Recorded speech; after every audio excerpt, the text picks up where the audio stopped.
My favorite.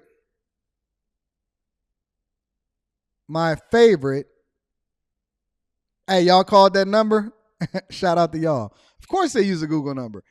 My favorite, Dr. Umar Johnson.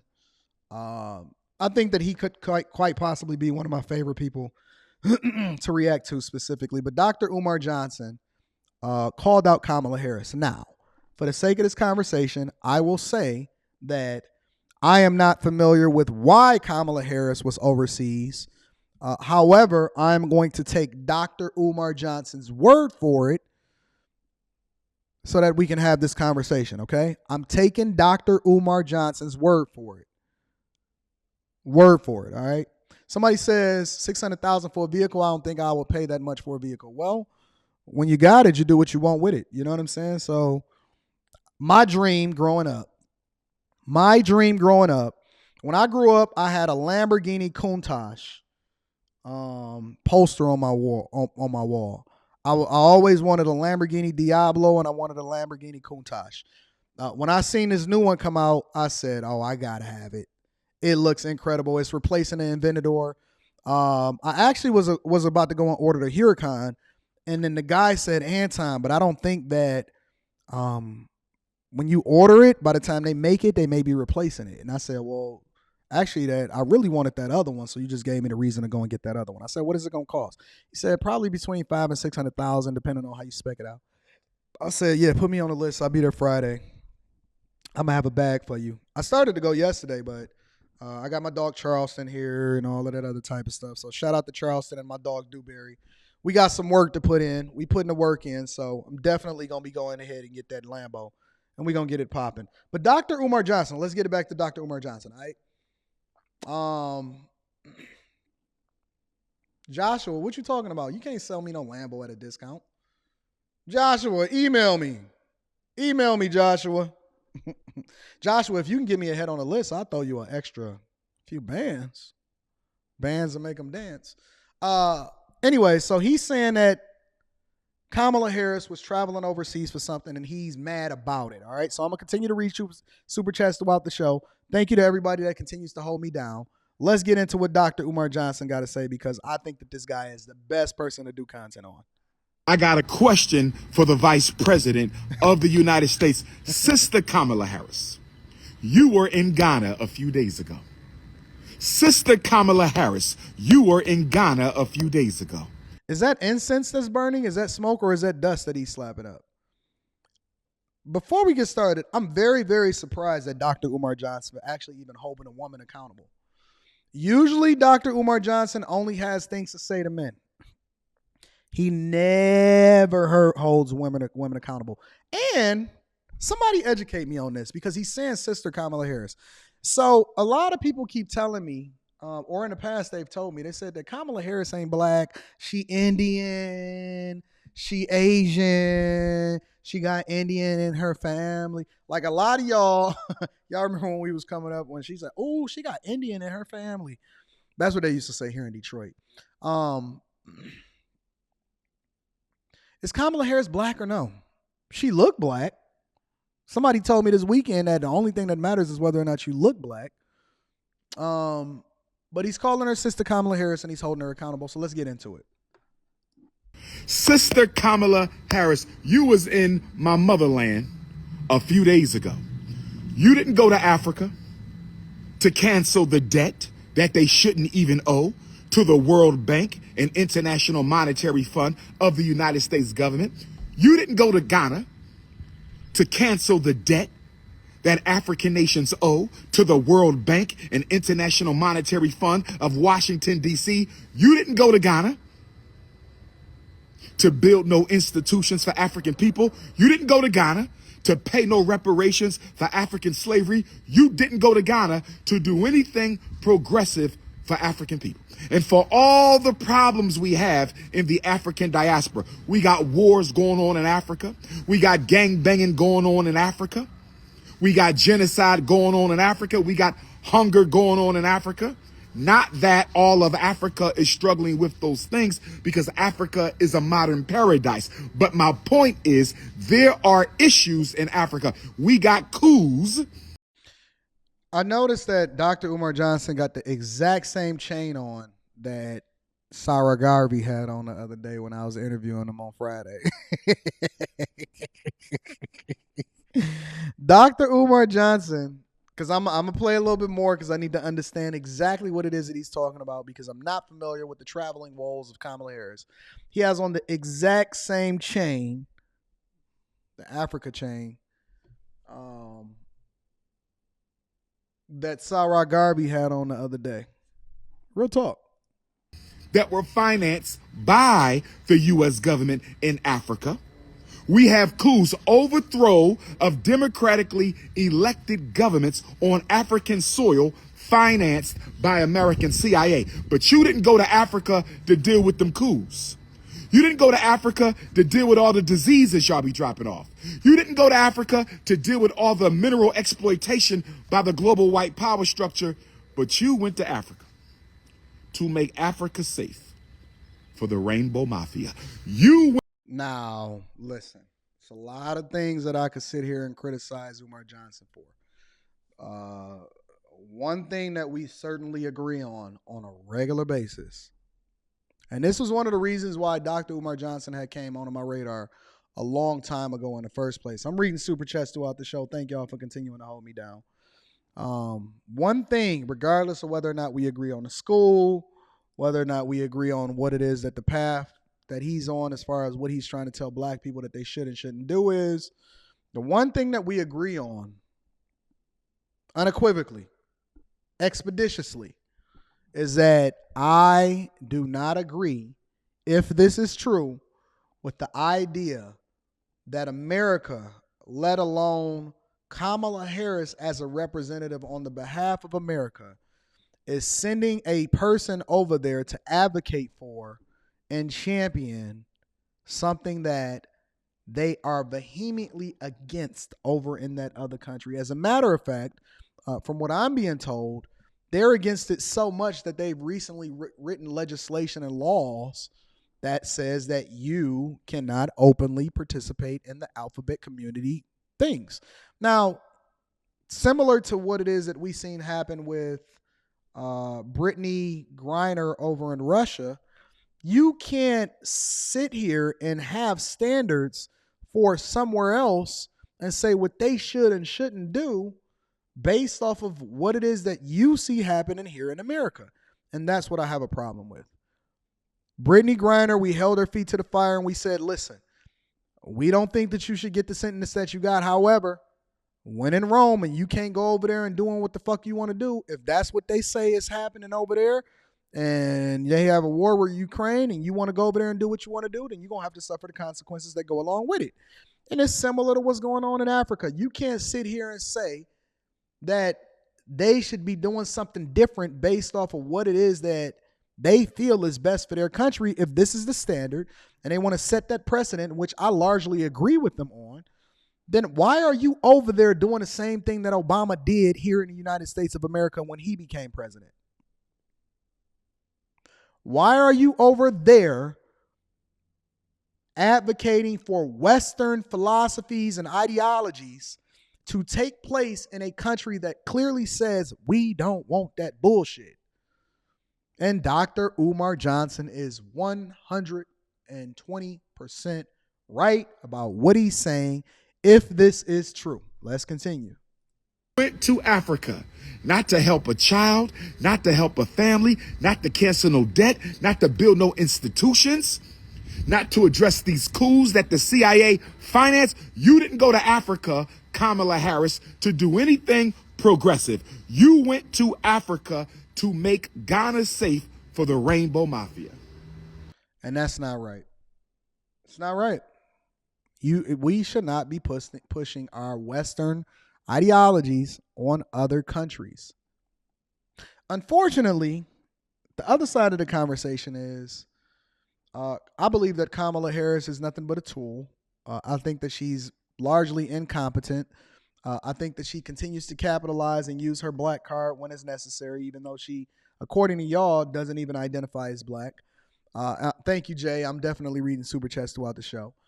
And also on top of that, I think that people that are in power do what they want to do when they want to do it. And so as long as we can do what we want to do because we are a superpower, especially based off of the power of our military, which is one of the reasons why we have a huge military budget, because it's not just to keep America safe, but it's to exercise what we want to happen across the world. When you see something like this happens, I think that she is just being a tool. Not that she don't agree with it also, but she's being a tool for continuing to push Western philosophies and ideologies in places where they don't even want them. I think that Dr. Umar Johnson is 100% right on this. Lord have mercy. Lord have mercy. Agreed. Lord, of all the problems you could have dealt with in Africa, like reparations for American theft of African bodies for 400 years, like reparations for American theft of African bodies. Just when I thought that me and Umar Johnson was going the same page, he starts talking about reparations. I plan on dealing with this reparations conversation after Umar Johnson, but wait on it, because there's legislation over in San Francisco allegedly in which they're having conversations talking about a potential $5 million per black person. But we'll get to that shortly after Dr. Umar Johnson. I don't understand why people want reparations, but we'll get to that part. For 400 years, like reparations for American theft of African bodies. You didn't deal with that. No. You went to Ghana to make it safe for the Rainbow Mafia. Facts. You flew how many thousand miles? Regardless of whether or not we agree or disagree, for her to be over there, sitting there pushing the alphabet community onto other countries who clearly don't even want it is egregious. You flew how many thousand miles to do what? Have a conversation with the president to make sure Ghana is safe for the Rainbow Mafia. No disrespect to my African rainbow gangers. No disrespect to my African rainbow gangers. See, and this is one of the reasons why, honestly, it's very hard for me to ever really get on the Umar Johnson train. I see you, Joshua. I'm going to check that email. It's very difficult for me to get on any pages that Umar Johnson says, because he wavers depending on what it is that he's talking about at the time. So, for example, you can't sit here. His words start to have less of an impact because he's not standing on his square. And it's similar to what it is that he does with women, right? He'll sit here and say there's an attack on male masculinity, but then he'll backtrack and he'll say, but no disrespect to my women. What do you mean, no disrespect? No, I'm very disrespectful at the fact that you're doing something that I completely disagree with. If you don't agree with it, then stand on what it is that you stand on. Don't sit here and be an apologist at the same time that you're holding somebody accountable. Don't sit here and be an apologist at the same time that you're supposedly holding something accountable. Then it starts to have less of an impact on what it is that you're saying. And I think that people would have more respect for Dr. Umar Johnson if he had a level of consistency. You can't say Sister Kamala Harris and then go off on her when she's literally pushing agenda on an entire country. That's not your sister. That's your enemy. That's your enemy. You can't say no disrespect to these people, but then say, but it's disrespectful for you to do this. You got to keep it the same way across the board. You can't, but then he'll say LeBron James deserved 500 lashes. And I'm holding LeBron James for letting his son be accountable for going to prom with a white girl. But no disrespect to my brothers. Come on, man. No disrespect to my African rainbow gangers, but if you can't see the agenda, if you still can't see the agenda by now, if there is any question left in your mind that the whole purpose of the Zaya Wade phenomenon, the whole purpose of the Rainbow Gang Mafia, the whole purpose of this agenda in Africa is the extermination of black life. So the whole purpose of it is to uproot your family, continue to destroy everything, and the extermination of black life. But no disrespect to my rainbow gangers. Make it make sense for me. Honestly, and maybe I'm off. Maybe I'm off. But no disrespect is for the extermination for the thing that he advocate the most. But then at the same time, he supported by not supporting what's supported for what he trying to do. I don't get it. Honestly, I'm confused. It is the repudiation of the black family.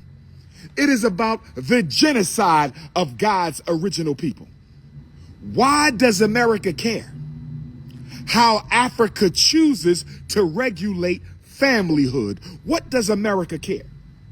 For how Africa chooses to run their culture. What does America care? For how Africa decides to define family. Since when did America care about black families? Since when did America care about black families? I mean, you sold us away from our mothers.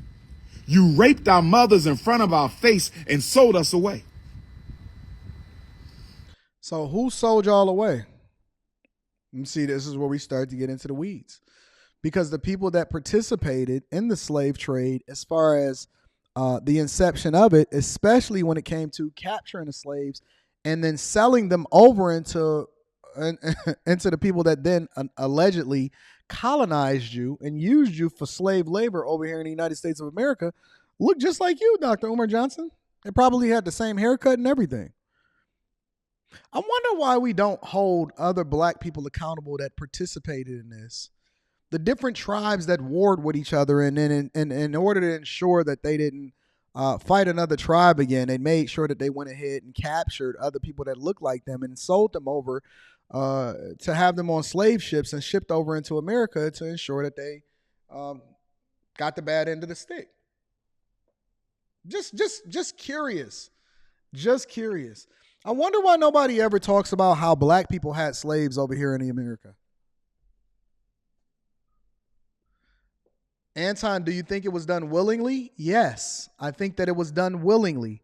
They literally were over capturing each other in order to sell them over and participating in a slave trade. Yes, I do think that they were doing it willingly.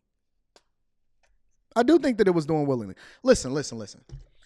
Think about it like this. And maybe I'm just so simple as a C student that I just don't get it, right? And I'm open to the possibility that I'm wrong on this, right? Let's say, for example, that you got an enemy or there's somebody outside of your household, right? And they looking to get you or they're looking to compete against you. And whatever it is, let's say that it's in a drug game. I know that y'all like to talk about BMF and y'all like that whole thing. But let's just say it's the drug game, right? And your cousin that you grew up with, or your cousin that you're familiar with, or your cousin that got the same bloodline as you, is the one that then set you up, and they say, yo, meet me over here, and then you get there, and then the enemy and the ops is the one that come and kill you. And then your cousin go and take payment so that your ops can continue to run up the numbers, and they can take over all of the corners in the drug game. Now, the question is, because your ops was always your ops, right? But are you more disappointed in the ops for doing what the ops do? Or are you more disappointed in the person that sold you off or sold you out, which was the person that you trusted the most, which was your cousin? If a dude go and sleep with your chick, do you get mad at the dude that slept with your chick, or do you get mad at your chick for sleeping with the dude? I'm curious, honestly. Do you get mad at the dude? I'm reading Super Chat shortly. I see you. Do you get mad at the dude that slept with your chick, or do you get mad and hold your chick accountable for sleeping with the dude? Do you get mad at the game, or do you get mad at the player? Do you hold accountable the person that did you dirty, or do you hold accountable the ops who you already thought was the ops in the first place because y'all was at war trying to make sure that y'all take over each other corners. And that's what I'm trying to understand with this selective outrage. The biggest way to ensure that the ops don't do what ops do is to make sure that your own camp, your own family, your own infrastructure, your own household is in order, and then to be able to root out any kind of issues that you may have, which is one of the reasons why the fastest way for you to build wealth is to make sure that you have your own family unit together. It's very difficult for you to be able to infiltrate what it is that I have going on, because my chick is always going to make sure that she hold me down. And so when I find somebody that is being treasonous, that is next to me, regardless of whether they disagree or agree with me or not, one of the biggest lessons and one of my favorite movies was The Godfather, specifically The Godfather Part 2. And in the Godfather series, he wind up having to execute Frito, because he warned him. He said, listen, regardless of whether or not we disagree or we agree, you never, ever, ever trade against me, or you don't publicly disrespect me, right? And so that had nothing to do with race specifically. It had everything to do with what he identified as the people that was closest to him, family. And so when you then hold people accountable, Michael Corleone knew who his enemies was. He knew who he was battling against. But then when the person that told you that they loved you was the one that then handed you over on a silver plate over to the ops, who do you hold accountable? The ops, or do you hold the person that you was laying next to every day? If your chick then sell you out to your ops, who do you hold accountable? Just a question. Because the way that I see things is a very simple way. It's not that complicated for me. Thank y'all for the super chats. I'm definitely going to be reading them out to the show. Let me go ahead and get back into this Umar Johnson conversation. You beat and castrated our fathers, sold him away. You took the slave children away from the slave mother before the natural bond of affection and affiliation can be born. When you look at the scientific, demonic process of making a slave in America, how can you then conclude 157 years post 13th Amendment that you now care about the black family, but you don't care about the natural black family? Listen, hey, Ray Midnight, I see you, big dog. Let me tell y'all something. Please stop sitting here and saying I would love to see Anton have a conversation with Dr. Umar Johnson. Dr. Umar Johnson never goes on anybody else's platform that may even possibly disagree with him, because all I wanted to do was just ask him some questions. I didn't even want to debate him. I just wanted to ask him some questions. I also offered to pay Dr. Umar Johnson more than triple of whatever his fee was, as well as put him up in the best hotels, get him a personal driver, ensure that whoever it is that came with him was well accommodated and they had great flights, put him on a first class flight in the whole 9 yards. And Dr. Umar Johnson himself declined the invitation after first accepting, and then he declined the invitation. So listen, miss me with all of that. Listen, I love to see different people have a conversation. Miss me with it. If you want to have a conversation with him about it and ask him to do it, the invitation never changed. It's still here, okay? I never switched up my invitation. I made the effort. I reached out to his people. He accepted, and then he thought about it, and then he declined, and then he went on a bunch of other stations that didn't ask him the questions that needed to be asked. So listen, please miss me with that whole idea of I would like to see y'all have a conversation, or he is ducking Umar Johnson, because that's not what happened. Umar Johnson ducks Anton Daniels, and that's cool. I'm not telling him what he should or shouldn't do.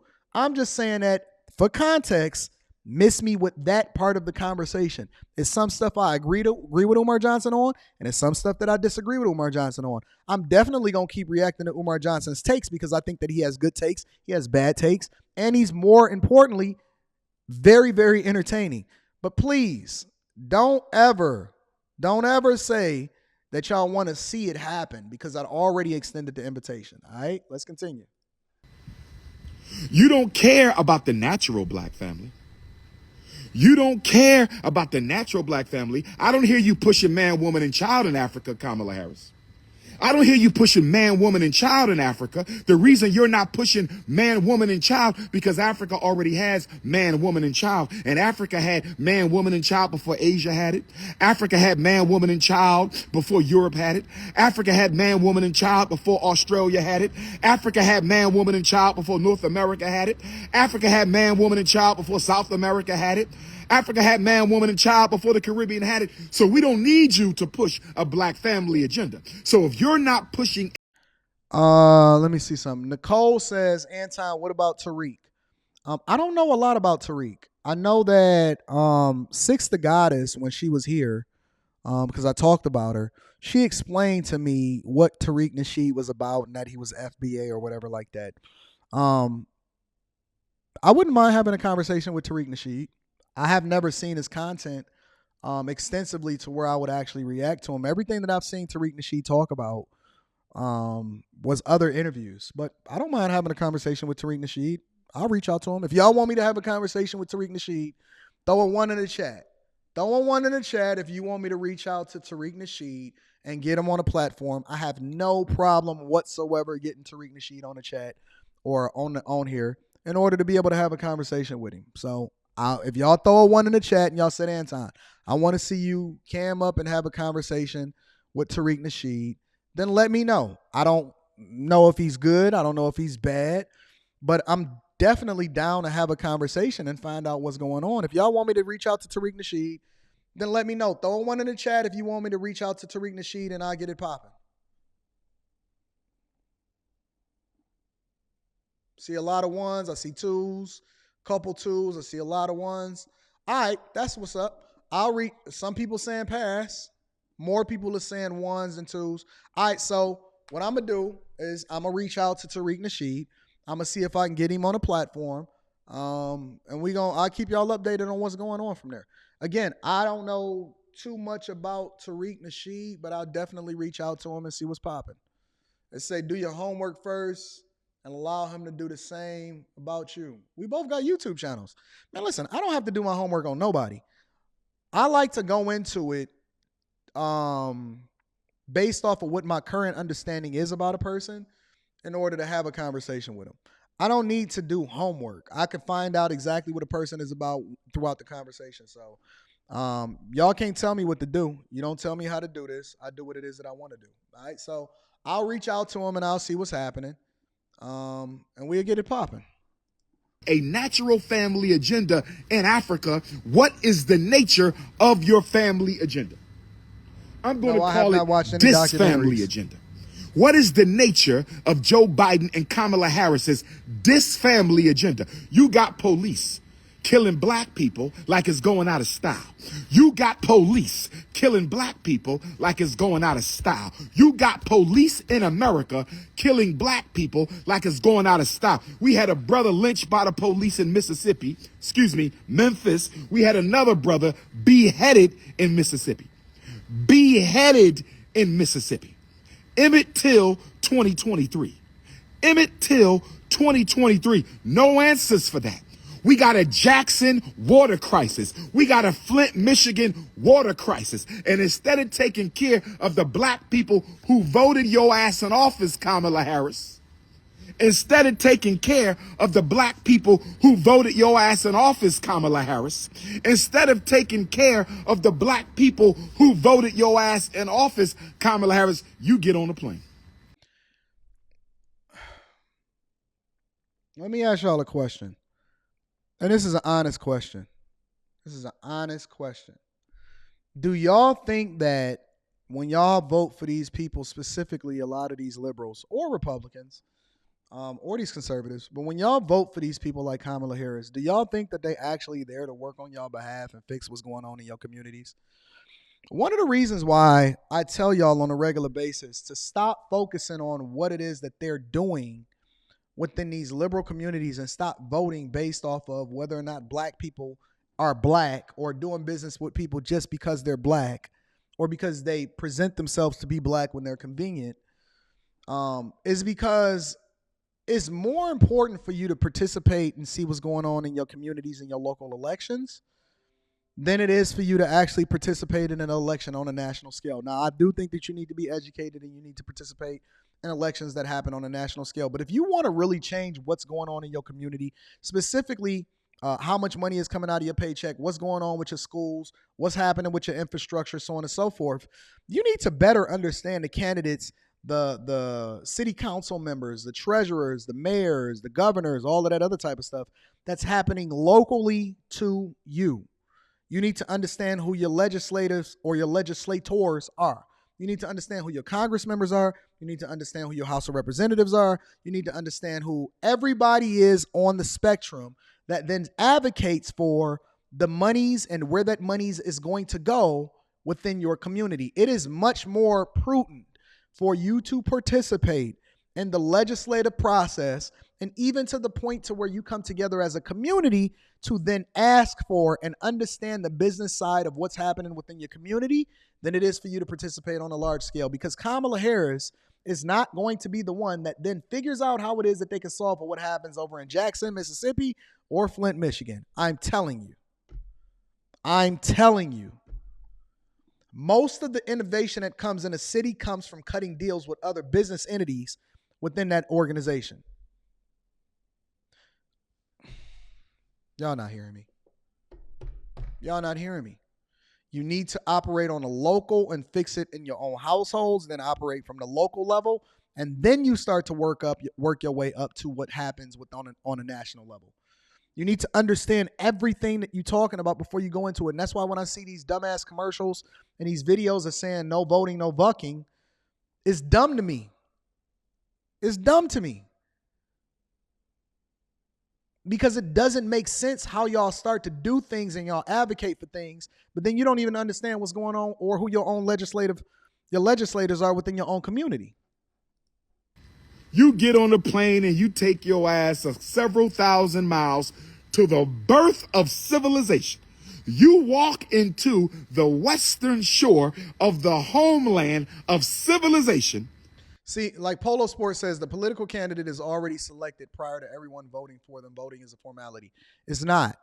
The political candidate is already groomed for you understanding exactly how you were going to vote before they got there, meaning that you need to participate in what's going on in your schools. Listen, you need to get together in your community and understand where the money is coming from. The police organizations are largely the ones that distribute the funds that go into the community, which is one of the reasons why they had this whole defund the police campaign. Y'all thought that defund the police was just as simple as saying removing the funds that go to the police. I'm telling you that the police and the organizations, which then filter into your churches and all of these other communities, and these community leaders are largely the ones that determine where the funds get allocated within your communities, all right? The reason why certain communities are able to get certain things done and you can't, when you see what happens in Jackson, Mississippi, and you see what happens in Flint, but it doesn't happen in other communities, is because from the very inception of the process, they're grooming the people who they want to participate in their legislative processes, similar to the same way that they groom them within the mob in the movie Departed. Go and watch The Departed with Leonardo DiCaprio and Jack Nicholson. They have already hand-selected as a community, and they're grooming their young people specifically. They say, listen, you're going to be great and you're smart, so we're going to separate you from the rest of the group. And you're going to study, and we're going to stay on top of you. And you cannot do the same things that everybody else do. You can't go to the parties. You can't get yourself caught up in nothing because you have to be without spot, wrinkle, or blemish. So what we're going to do is we're going to put money behind you. We're going to ensure that your mother is taken care of. We're going to ensure that your father got a job. We're going to ensure that you got a college education. We're going to give you all of the game and all of the insight and information on how it is that you can be able to graduate through college without having any student loans, so on and so forth. And we're going to handpick you. Not only that, you're going to have a wife that comes from over here. I'm telling you that this really happens. And they handpick them and they groom them from being children over into being the person that then works on their behalf. And as a matter of fact, they groom more than one person and they play both sides. They don't just say Republican or Democrat. They literally hand groom these kids from birth so that they then determine what it is that you're going to do within your community, and then that's how it is that they get certain things done. They have what they call a bullpen. If you have not watched my Kwame Kilpatrick interview inside of the Patreon, go and watch it. He talks about it. He said that they had a bullpen of certain people that they were handpicking because they already knew the impact that they had within their community and even able to galvanize the voters or register people to vote within that community. See, they don't give black people anything within y'all community because they already know exactly how you're going to vote. They know that you're going to show up and vote Democrat and it's going to be a blue city regardless of whatever it is that you do. They don't have to give you or offer you anything for your vote. You don't even know who your legislative people are. You're not even going to turn up in your polls. It's going to be less than a 20% voter turnout rate. It's going to be less than a 17% voter turnout rate in most urban communities throughout the United States of America, especially on an off election cycle. So don't sit here and tell me about voting doesn't matter. The entire process matters. It's just that you don't have any kind of clue of how it works. Let me watch a little bit more of this Umar Johnson video and then we're going to move on. And you manipulate the president of Ghana into modifying his anti-rainbow policies. You manipulate the president of Ghana into modifying his anti-rainbow policies. You have lost your mind. I need the AKAs to speak to this. I love my Alpha Kappa Alphas, but your soror is out of line. I said I love my AKAs. I love the pink and green. Y'all some fine ass sisters. You understand me? But your soror is out of line. So the question is, when are the lovely ladies of Alpha Kappa Alpha Sorority Incorporated going to send a message to the Vice President of the United States? We love you, soror, but you are not taking care of business. What are you doing in Africa pushing rainbow policy when you should be in the United States protecting the Africans who voted you into office? How about some police policy? How about some gentrification policy? How about some miseducation policy? How about some mass incarceration policy? How about some reparations policy? How about some economic policy? All right. That's enough. This is a waste of time. Kamala Harris does not care about what it is that you think, Dr. Umar Johnson. As a matter of fact, there was a Kamala Harris get together here in Metro Detroit, and it was sponsored by the AKAs, and they supported her regardless of how they voted. So these organizations is just a networking opportunity in order for people to continue to get close to and then level up. Nobody really cares within the black community about what it is that he's saying. And so even if Umar Johnson is correct, or even if Umar Johnson thinks that he's holding her accountable, she's still married to a white man. She's still married to a white man. I thought that Umar Johnson said specifically that you wasn't even a part of what it is that we're building or what he's building or what he identifies as building within the black community if you don't even marry somebody of your same race. Let me look up Kamala Harris's husband. Let me see what he looked like real quick. Give me a second.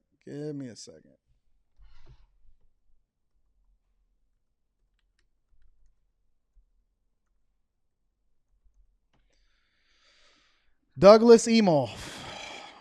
That's him. Look how they gaze into each other's eyes.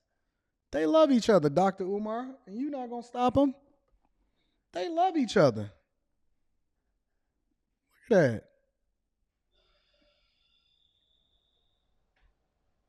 They love each other. You think you're going to stop this?